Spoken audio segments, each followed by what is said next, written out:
Senator from Kentucky. Republicans like to mock modern monetary theory, the idea that government can print money with impunity, that government can spend whatever it wants without the need to tax.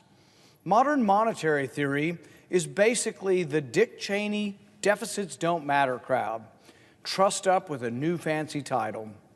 Most Republicans rightly lampoon this quackery, that is, when they're not practicing the quackery themselves.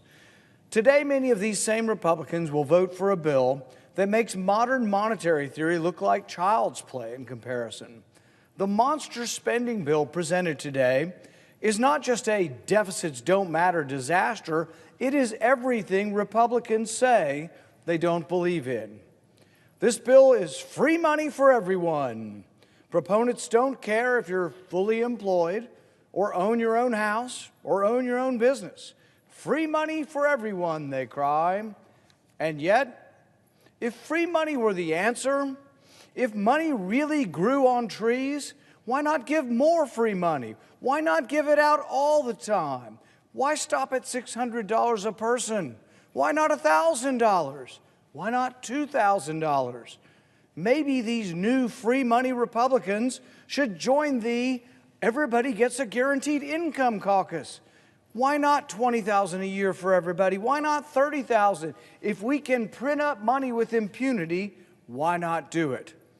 The Treasury can just keep printing the money.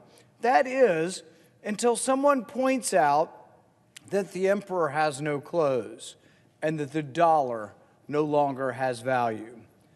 To so-called conservatives who are quick to identify the socialism of Democrats, if you vote for this spending monstrosity, you are no better.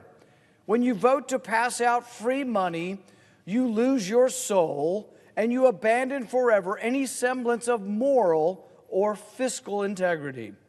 So the next time you see Republicans in high moral dudgeon claiming and complaining about spending of Democrats and socialism, remind them if they supported this monstrous bill that really the difference between the parties is less Adam Smith versus Marx and more Marx versus Engels.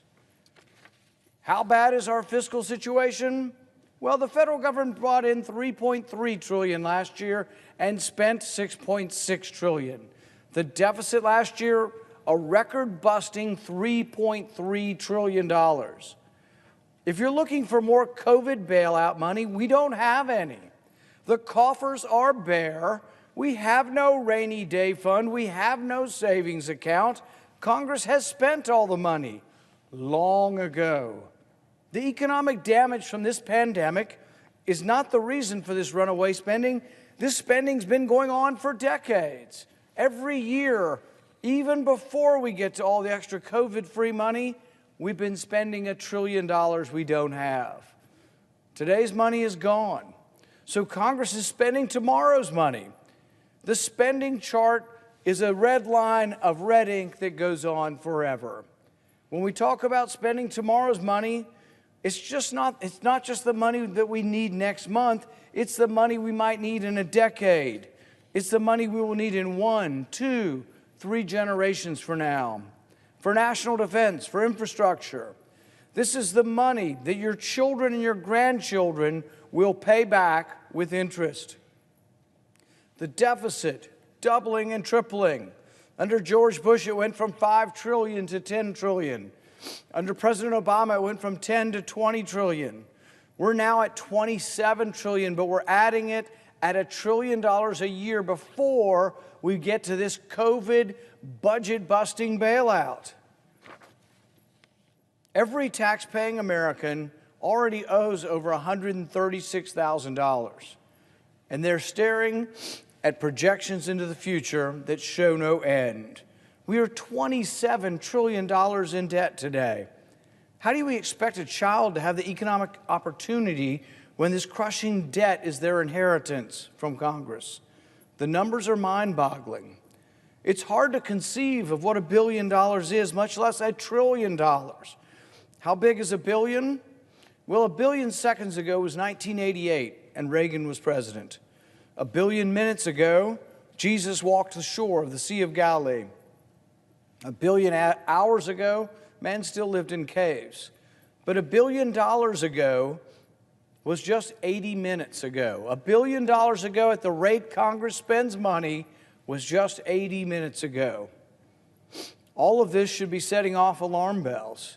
But the only alarm bells in Congress are sounding the alarm for more spending and more debt. No cuts, no offsets, no pay-fors, no prioritization. Just print up more money and give it out to everybody because it's free money, come and get yours. Well, the getting's good, but it leads to a mountain of debt. Spend all this money and leave the future to figure itself out. John Maynard Keynes was once asked, what about the long run? He said, in the short run, you can make a stimulus, you can print money, and you can give it to everybody. And Maynard Keynes, his response was, in the long run, we'll all be dead. No concern for the future, only for the immediate. Our budget deficit for 2020 was $3.3 trillion, but this new spending package will also give us another $2 trillion in the next fiscal year. By refusing to acknowledge the debt crisis, we are only hastening the day of economic reckoning. Total debt was 55% of GDP just 20 years ago. Today, it's 128% of GDP. So our total debt is more than our GDP, 128% of our GDP. The World Bank estimates there's a tipping point of debt to GDP at about 77%. Every percentage point costs another tenth or so of economic growth.